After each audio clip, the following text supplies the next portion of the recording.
Hi Earth Angels and Divine Beauties! Kamusta? Ito po si Divine Tarot 88 para sa inyong General Tagalog Tarot Reading Love Message para sa araw na to. Titingnan natin ang energies connected sa'yo sa love life mo. Kamusta kayo guys? Comment present para alam kong nanonood kayo. So, hindi po ito magre-resonate sa lahat kasi napaka-specific ng message. Ayan. So, may na-ready na akong mga cards. And, okay. We have here someone na sobra yung pagsisisi sa ginawa niya sa'yo. Ngayon, kailangan ka niya. Yan ang sabi dito. You have 3 of Pentacles, Queen of Rods, the Hermit, and the Ace of Rods. Baka may kang Earth sign, Capricorn, Taurus, Virgo. Or this can be any sign. Malakas din dito ang Virgo at ang fire sign, Aries, Leo, or Sagittarius. So, may partnership kayo nitong taong to. Gusto niyang makipag-collaborate sa'yo. Pero, ngayon nananahimik siya at mag-isa siya dito kasi nagigilty siya. Yun talaga yung dahilan. And this is someone na may nagawa siya or nasabi siya na nasaktan ka, hindi maganda yung ginawa niya or yung sinabi niya. Pero, ayan, tingnan mo, with the 6 of Swords sa bottom of the deck, gusto niya ngayon magkaroon ng peace and harmony, gusto niya makipag-ayos. Okay. Page of Cups. So, I see an energy of someone na bata. Siguro mas bata siya sa'yo or immature. Knight of Rods. Okay, ngayon nakakakita siya ng opportunity. Like I said, gusto niyang kumonek sa'yo eh. So, opportunity to collaborate with you, to have a partnership. Pero at the same time, nag-iisip siya paano kanya lalapitan. Kasi, like I said, nagigilty siya sa ginawa niya sa'yo. Knight of Pentacles. Also, merong distance sa inyo. So, LDR kayo. Okay. Although kahit hindi naman gaano kalayo. Pero andun yung feeling na magkalayo kayo or ang hirap kumonek sa'yo. So, 6 of Swords moving towards calmer waters. Ibig sabihin kung ano yung misunderstanding ninyo, ayaw na niya ngayon na magkaroon kayo ng misunderstanding. Okay. So, ano bang nangyayari dito? Gusto niya magsimula ulit with the Ace of Rods. Okay, we have Queen of Cups. Page of Swords. Okay. You are a good listener at nakikita niya yung strengths mo. Mahanga siya sa'yo. Siguro, I feel like nagkaroon ng competition sa inyong dalawa. Or pareho kayong competitive nitong taong kadil mo. Kaya parang nasa-challenge siya sa'yo kung paano ba niya makukuha yung loob mo. So, kasi sabi dito, kailangan ka niya eh. So, siguro, gusto niya magkaroon ng control. Ayan, feeling ko gusto niya magkaroon ng control sa relationship niyo. 2 of Swords. Wala kang tiwala sa kanya. Okay, this is a big trust issue sa inyong dalawa. Kung ano man ang ginawa nito sa'yo, inisip mo kasi ngayon na ang hirap magtiwala. Kasi baka maloko ka. 4 of Rods. Ay, wait. Teka lang guys, ayusin ko lang yung cards kasi nag-slide. So, with the 4 of Wands, may commitment kayong dalawa or at least nagkaroon kayo ng kasunduan or some sort of agreement na to love each other pero walang trust. Nakakatawa. So, trust issue talaga to. And malakas dito ang air sign, Gemini, Libra, Aquarius. Again, fire sign, Aries, Leo, Sagittarius. Although this can be any sign. So, High Priestess, ngayon na nanahimik kayo. Kasi feel mo, parang alam mo, naunawaan mo lahat at ayaw mo nang magsalita kasi mukhang nasaktan ka nga niya at ang gusto mo kasi is magkaroon ng fairness and equality sa inyong dalawa bago ka makipag-collaborate sa kanya or makipagrelasyon sa kanya. Kung ano man tong sitwasyon na to. Okay. So, parang give up ka na eh. Parang ayaw mo na. Pero nakikita ko din dito, mahal mo siya. Mahal mo siya eh. Samantala ikaw, gusto ka niya. This person is coming from a place of hindi emotional eh. Yung nakikita ko kasi sa kanya, more on logical and more on very passionate siya sa'yo. Okay, gusto ka niya. So we have 10 of Pentacles and 7 of Swords. So something about pera na, ayun, pera or bahay or legacy na hindi nagkasundo. So, ang ginawa kasi nitong person na to, very manipulative kasi siya. So, gusto niya na siya yung may control. Kaya nag-clash kayong dalawa at pinili niya na bitawan yung connection ninyo. Ayan o, 8 of Cups. Tinalikuran niya to.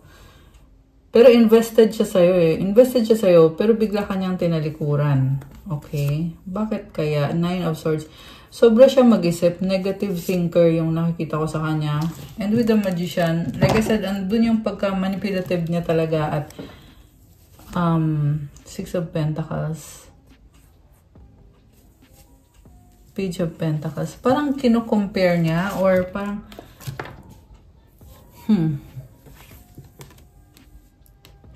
problemado kasi siya eh. Yan yung nakikita ko dito sa energy nitong tangto. At parang naghahanap siya ng masisisi. So, mukhang sinisisi ka niya, bakit mo ginawa to, bakit ganyan, hindi ako masaya sa ganito, ganyan. And merong money involved. 6 of Pentacles. Ayan o, tinitimbang eh. So, tinitimbang niya, ito yung binigay ko sa'yo, ito yung ambag ko, parang ganon. Ito yung ambag ko, ikaw anong ambag mo, parang ganon. Okay. So, baka nga money issue yung naging dahilan kung bakit nasira yung trust sa inyo. Also, ito kasi yung person na to, medyo ma-pride siya. No? Ma-pride siya at hindi niya masyado pinapakita yung emosyon niya. Gusto lang niya mangyari is magkasundo kayo na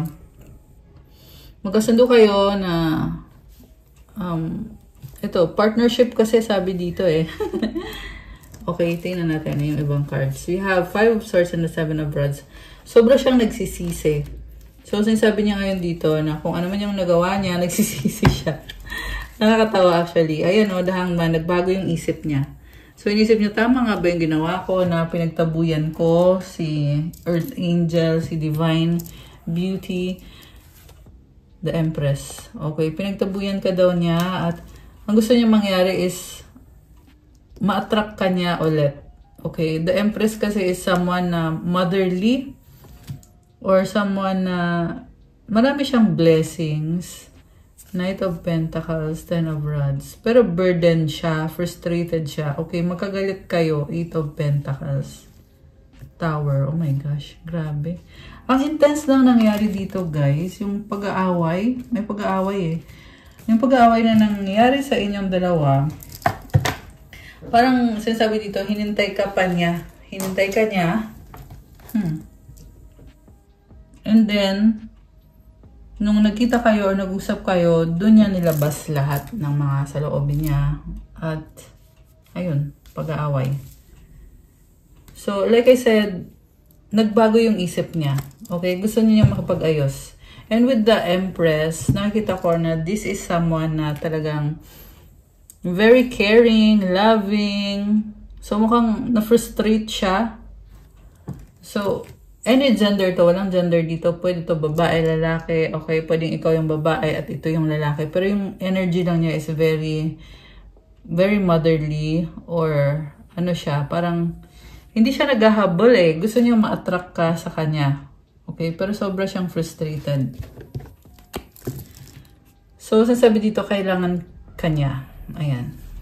Kailangan ka niya, inisip niya na sayang naman, wala na, tapos na yung relationship natin or yung connection natin. Paano na to ngayon? 2 of Rods. Nag-a-adjust siya. 8 of Swords. Pero kasi nakastuck siya sa isip niya eh. So, gusto niya ulit na magkaroon kayo ng partnership or ng relationship. Kaso lang sobra siyang stuck sa utak niya. So, baka nga hindi pa nga ito yung tamang panahon. Pero, andun yung kagustuhan niya na sana mapatawad mo siya kasi sobra yung pagsisisi niya. Ayan, nanghihinayang siya.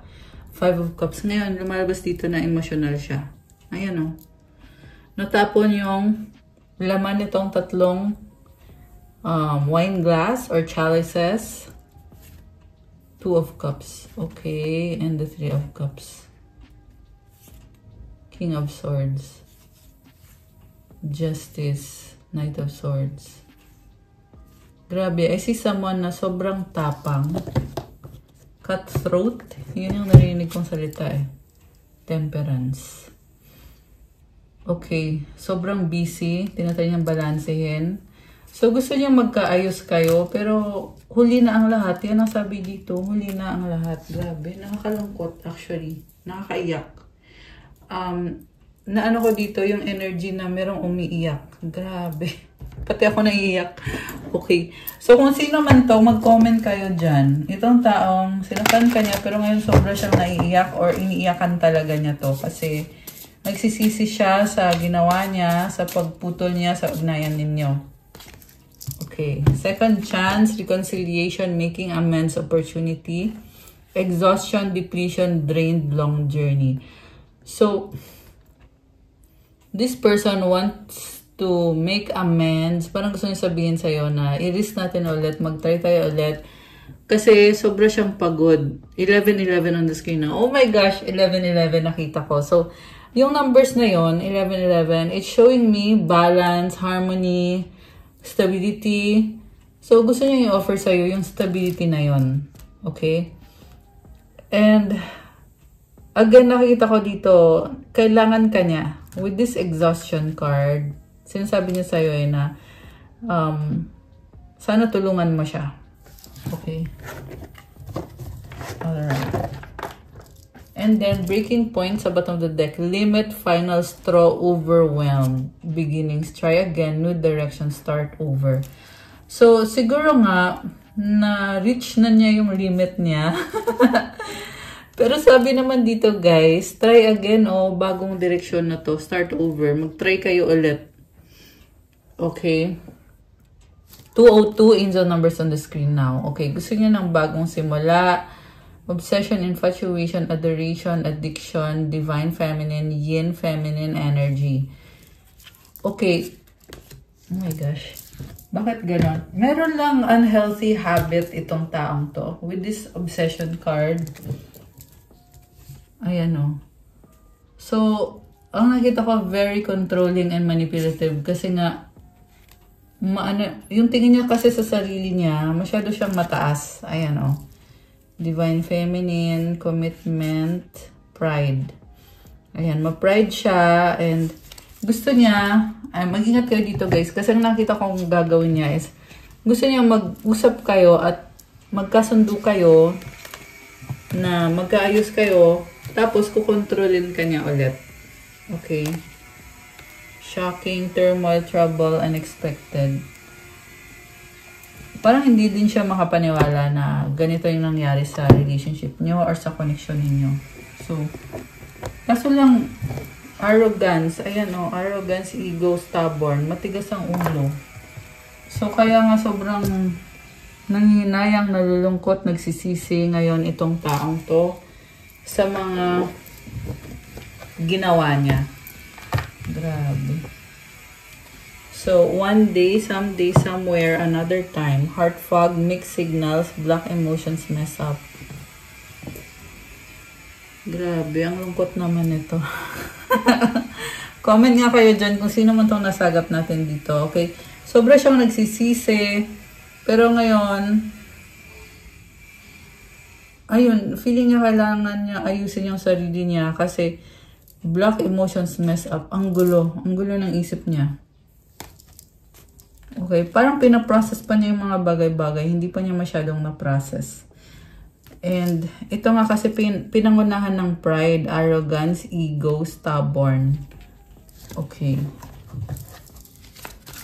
So, ano pa ba mga energies connected sa'yo at dito sa person na ito?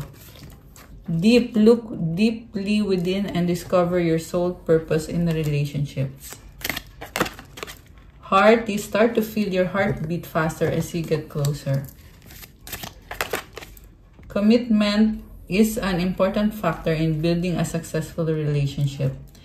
And sa bottom of the deck, rekindle. Every relationship has those magical moments that can be rekindled. Marriage, the marriage of souls is the union of two divine opponents. Okay, so, yung iba sa inyo guys, ikinasa tayo sa taong to. Hindi naman kailangan na kasal talaga. Pwede naman tong commitment. Ayan, andito kasi commitment, marriage. Rekindle. So, gustong makipag-ayos.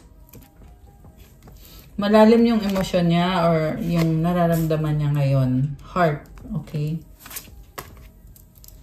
Grabe, parang tagos sa heart. Yung mensahe. Okay. So, kuha muna ka ng mga oracle messages kasi gusto kong tingnan kung ano ba yung mga, ano pa ba yung mga intention nitong taong kadil mo. So, alisin ko muna to guys. Ayan. So, ano pa ba mga intention niya sa'yo or mga nararamdaman sa'yo nitong taong to. Napala guys, itatag ko dito sa video na to yung mga crystals na, yung ibang crystals na nakikita nyo ginagamit ko. Kasi in case na gusto nyo din magkaroon. Kasi yung mga crystals ay nagbibigay ng magandang energy. So, meron yan sa Shopee. Tingnan nyo na lang po sa description box. Okay. Saka, palike ko ng video. Comment kayo kung kilala nyo na ba ako or kung bago lang ba kayo dito. Para ma-acknowledge nyo na kailangan nyo ng gabay at mabigyan kayo ng guidance dito sa aking mga videos. At kung hindi naman kayo interesado sa ganitong klase ng video, huwag nyo na pong panoorin. Ayan. Okay, so busy, excited. Parang meron siyang hinihintay or nilook forward. Thank you. Next. Ulit-ulit sa isip. Okay. Overthinker kasi tong taong kadil mo at sobra siyang na-overwhelm ngayon. Nalilito, confused. Ayan.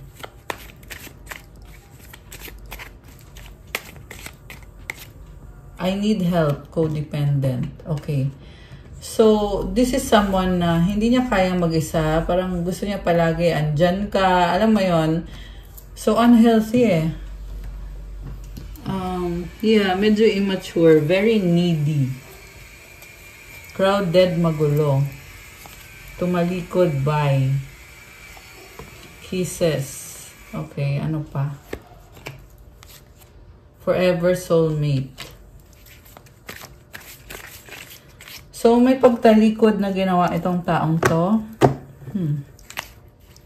May nasa-sense ako dito na may iba siyang kadil or merong third party or merong ibang person with this crowded, magulo. Ayan. I miss you. Okay. Kaso lang, kahit may iba man siyang kausap, pero namimiss ka niya kasi nafe-feel niya na soulmate ka niya. 222 on the screen now. Oh my gosh. Ayan. Babe. Ex, third party, past. Strong, mahal pa rin kita. Take me back, reconciliation. Alam mo, very overwhelming yung energy nitong taong kadil mo. And the reason kung bakit siya nalilito, na-confuse siya, kasi hindi rin siya makapag-focus. Nabibigatan siya. Okay? So, ang gulo ng isip niya. Nakakaloka tong taong to. Sweet. Hindi ko alam, ewan. Oh, okay. Parang merong sweet kayo, pero hindi niya alam kung ano ba talaga. Nakakaloka. Takot. Okay, natatakot masaktan. Please forgive me, sorry. Nagmamahalan together. Okay, I'm seeing reconciliation. So, faith, hope, and inspiration. Ayan guys. Merong magkakaayos dito, merong magre-reconcile. You are special. So, hindi to sa lahat magre-resonate, okay? Baka kasi yung iba sa inyo ay hindi naman nag-workout yung connection ninyo at walang reconciliation, di ba? Pero, for those na nasagap natin dito na andun na nga yung paghihingi ng kapatawaran at yung reconciliation. Ayan, take me back, reconciliation. Or at least yun yung iniisip niya na gusto nga niya na mag-reconcile kayo. Hurt, healing, sexy love, mutual understanding, nagsisisi, nagkamali, ayaw, ayoko, ikaw pa rin, I still love you. Para siyang pabalik-balik din siya. So, one moment gusto niya, the next moment ayaw niya. Dreaming of you, pangarap ka. Okay. And friend zone, BFF. Ayan, parang pabago-bago ng isip. Okay, ano pa? Dami nun Tingnan mo, ang daming cards. Okay, ano pa? Ano pa nararamdaman itong person na to? Romantic feelings. Your feelings are real and worth exploring. Oh my gosh. Very passionate. Pay attention to the red flags. The signs are cautioning you. Ayan, like I said, may trust issue talaga. Unrequited love, there's not enough attraction or chemistry to keep this relationship going. Express your love, go ahead and make the romantic gesture. Pabalik-balik. Okay. So, ano ba talaga? Ayaw o gusto? Ano ba? Okay, tingnan natin from this cards kung ano pa ba yung mga intensyon itong taong kadil. Oh, bouquet! Sun. Uy, ayun naman pala eh. Very positive. The letter. The journal. The stork. Okay, merong sincere na pag-uusap. So, baka nangyari na to or minamanifest pa lang na mag-usap kayo at yung pag-uusap nyo is heart to heart na pag-uusap. Okay, we have the moon. This is overwhelming para sa kanya. May pagka-immature yung tao na sagap natin. Parang konting ano lang, sobra siyang na-overwhelm. The gentleman. Nakita ko naman yung sincerity. Clover. The rider. Yeah, medyo natataranta siya. Pero sincere naman siya. The garden. The stars. Okay. Wow. The key. And the anchor.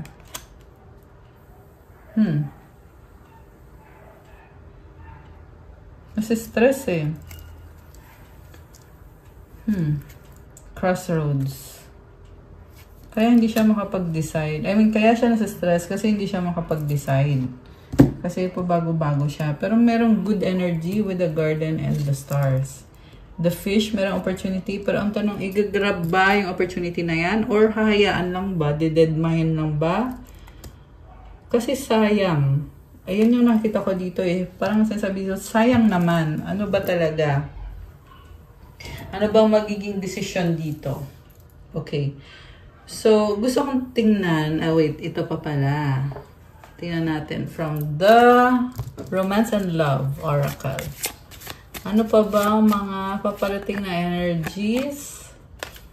Celebrate. Today, celebrate the love you share with those who matter most. Okay? Parang reconciliation din to. Anticipation. Embrace the sweet anticipation of love's arrival in your life. It's coming. Sparks. Keep the sparks flying. Surprise each other with gestures of love. Okay. May mga pagbabago. Okay, lumipad tong isang to. Lumipad talaga eh. Relax. Find joy in the simple pleasures of just being together. Okay. Anything else? We have wish. Someone you wish for is coming into your life. Wini-wish ka nitong taang to. Heartbreak. Oh my gosh. Ang sakit. Heartbreak is a part of the human experience. It will pass. And secret, something is hidden from you. Someone isn't being truthful. I'm hearing na talagang nagkaroon ng panloloko din talaga dito, guys. It's like this person stab you in the back. So, yun yung nangyari. Yeah, I'm really hearing na hindi siya naging loyal sa'yo or nag-cheat siya sa'yo. Pero hindi to sa lahat magre-resonate, okay? Maganda pa rin talaga yung magkaroon kayo ng one-on-one na private reading para sure kayo na ikaw talaga yon. Kasi ito naman, hindi naman to sa lahat magre-resonate.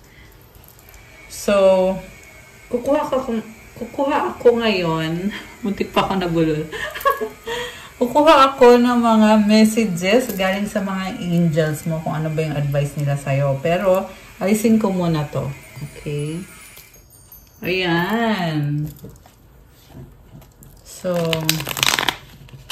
ano bang mga message ng mga angels mo para sa'yo ngayon? Tingnan natin. Message galing sa mga angels mo. Okay. Unicorn! Ayan, oh. Ayan, you are a unicorn. Ano pa? 999. This is all about release. Ibig sabihin yung situation na talagang hindi na healthy, kailangan mo nang bitawan. Okay? Huwag mo nang i-overanalyze. Let go mo na. Clear your mind. Relax. Meditate. Okay? Kailangan mo magsimula ulit. Sacral chakra. Okay? Mukhang busy-busy ka. And then, Psalm 55:22. Cast your burden upon the Lord and He will sustain you. So, ito na yung sinasabi ko na you have to release. Okay? Andito kasi si 999 eh. So, i-cast mo daw yung burden mo. I-surrender mo daw kay God. Kasi si God ang bahala sa'yo. He will never allow the righteous to be shaken. So, kahit gaano kahirap yung sitwasyon, si God ang bahala sa'yo. Andyan siya. Parang sinasabi niya dito, kalma ka lang kasi andito ako. 33. Ayan. This number is all about creativity, abundance. What else? Angelic presence. Oh my gosh, guys. So, the angels are with you, helping you. Ano pa? Ito. Good vibes. Ayan. Love is in the air. O, diba? Yun naman pala eh. 10. Kind heart. Wow. So, you have a kind heart? Yeah. Oh, powerful. Bakit baliktad? Nag-reverse yung powerful. So, siguro nga, ito nga, meron kasi dito na parang ang intense ng nangyari. Kaya, ayan. Ang nakita ko dito, parang nagka-conflict talaga kayo nitong taong kadil mo. Okay? Pero tingnan natin. Ano bang sabi ng mga angels mo? Spiritual warrior. So, it's a spiritual battle. Ang nakita ko dito, yung conflict na nangyari. So, it's like, kaya andyan yung mga angels tumutulong sa'yo with this spiritual warfare na nangyayari. Kasi, kumbaga, they are taking over. Sila na yung bahala sa'yo. Okay? Meron yung iba sa inyo, guys, you're dealing with someone na gumagawa ng manipulation or pwedeng black magic. Kaya ka tinutulungan ng mga angels mo. Kasi you are a spiritual warrior. So, ano bang kailangan mong gawin? Kailangan mo syempre magdasal ka. Ayun. So, ayan. That is for those na mga newbie na walang kaalam-alam. So, kaya ako sinasabi na magdasal ka. Okay? So, we have 717. 666. You are beautiful. Okay, ano pa? Empowerment and divine light. Wow, guys. So, ayun naman pala eh. You are empowered. You have the divine light. Meron ka nitong good energy. And you are on the right path. Manifestor. Ayan. Okay, meron pa ba? Anything else? Oh, okay, ang haba ah. So, 2 Corinthians 5:17. Therefore, if anyone is in Christ, the new creation has come. The old has gone, the new is here. So, this is an ending of a cycle. Okay? Parang sinasabi sa'yo dito, panahon na para magkaroon ng ending at magkaroon ng bagong simula. Kailangan mag-pray ka kay God. Kasi sabi dito, therefore, if anyone is in Christ. Ano ibig sabihin nun? Siyempre, mag-pray ka. So, it doesn't matter kung ano man ang religion mo. Ang mahalaga is, you are in Christ or God and Siya kasi yung nagbibigay ng bagong simula para sa'yo. Siya yung nagbibless sa'yo. Kaya kailangan mong ipag-pray itong situation na to. So to claim this beautiful energy, comment, the old has gone, the new is here. At i-claim nyo na to, guys. Wala na yon, tapos na yung nakaraan. Andito na yung bago. Ayan, i-claim nyo yan, guys. Okay, meron pa bang message? Okay, ito oh. Proverbs 3:5-6. Trust in the Lord with all your heart and lean not on your own understanding. In all your ways submit to Him and He will make your path straight. So kahit anong mangyari, magtiwala ka kay God ng buong puso mo at hindi sa sarili mo lang na pag-unawa. Kasi si God talagang nakakaalam. Kasi ikaw tao ka lang eh. Okay? So sa lahat daw ng sitwasyon mo, kailangan mong sumunod sa Kanya kasi itutuwid niya yung landas mo. Mukhang meron kang kailangan baguhin sa sarili mo. Kaya sabi, He will make your path straight. God is with you. So, claim nyo na to. Comment, God is with me. Ayan, guys. Kailangan mong sumunod at i-claim mo na nakasama mo si God. Okay? Life purpose. Okay. Ano pa? 3-3. Ayan. So, it's all about creativity. And you have nature lover sa bottom of the deck. Kuha kita ng mga angel numbers. Okay? Angel numbers para sa ating viewers. We have 777 alignment. Your progress is recognized and alignment is here. It's within your reach. The whispers reminding you to stay the course and feel source working through you. Your gifts are being recognized. So, nag-improve ka. Kailangan mong magpatuloy. Tinutulungan ka ni God, tinutulungan ka ng mga angels mo. So, magpatuloy ka lang. And to claim this beautiful energy, comment, claim alignment, and comment 777. At i-comment nyo yung affirmation. I-comment nito. I blossom and bloom as I use my gifts. All things simply align as I feel the feeling of the divine. O diba, nabubloom ka. So, ayan, i-comment mo dyan. I blossom and bloom as I use my gifts. All things simply align as I feel the feeling of the divine. Ayan, guys, ang ganda. So, isa pa nga, for our divine beauties and for the earth angels na nanonood. 666 reflection. Okay, tapos ito sumilip din tong willpower, 1616. So, sabi dito, when you allow time for reflection, you allow yourself to see where inner shifts are needed. It's time for you to look at your beliefs and ask, is this serving me or is it time for me to release this? Reflect, refocus, readjust. So, kailangan mong mag-meditate. Pag-isipan mo yung mga ginawa mo, kung nakakatulong ba sa'yo yun or kung hindi na. Kasi, kailangan mong mag-adjust.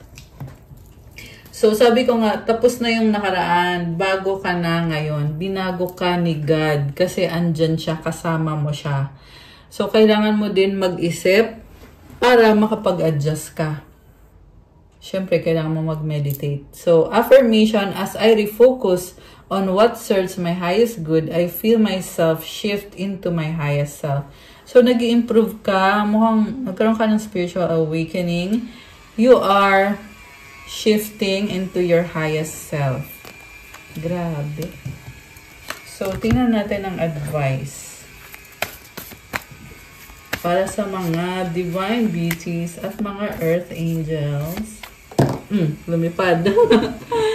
Okay, isa pang advice. So, dalawang advice ang babasahin natin today. Isa pa, okay. So, contentment, and sabi dito, you can learn to rest in what you already have and already are. Suddenly you remember, I'm right here resting in God.